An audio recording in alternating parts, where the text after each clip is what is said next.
ईशानेश्वर ट्रस्टचे उपाध्यक्ष जितेंद्र शेळके आणि त्यांची पत्नी अनुराधा शेळके यांचा काल दुपारी अपघाती मृत्यू झाला। यानंतर विरोधकांनी टीका करण्यास सुरुवात केली आहे। शेळके यांचा अपघात नव्हे तर घातपात असा दावा काँग्रेस नेते नाना पटोले यांनी केला। तर एप्स्टीन प्रमाणे खरातला देखील जेलमध्ये मारू शकतात असा दावा त्यांनी केलेला आहे। दुसरीकडे खासदार संजय राऊत यांनी सुद्धा प्रतिक्रिया दिली आहे, पाहूयात। सांगितलं घातपात आहे।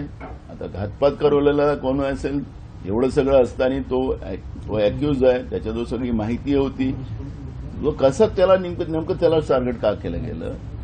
आणि तुम्हाला एक गोष्ट माहिती आहे की मध्य प्रदेशमध्ये शिवराज चौहानच्या काळात तो परीक्षाचा घोटाळा झाला होता, व्यापम घोटाळा, आणि तिथं भाजपचं सरकार होतं।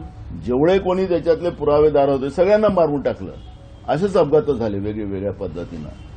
आणि त्याच्यामुळे भाजपची एक्सपर्टी मध्य प्रदेशमध्ये आपण सगळ्यांनी पाहिलीच आहे व्यापम घोटाळ्यामध्ये।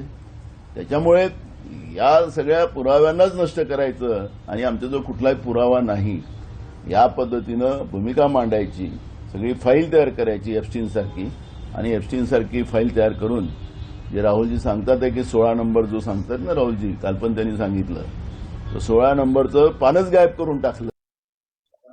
सर, खरातचा भोंदू खरात अशोक खरात यांचा जो उपाध्यक्ष होता त्याच्या त्या कमिटी होती, त्याचा काल मृत्यू झालेला आहे। तपास शंका व्यवस्थित उपस्थित आहे, काही लोकांनी शंका उपस्थित केलेल्या आहेत। पोलीस तपास करतात, एवढंच मी सांगेन। चला।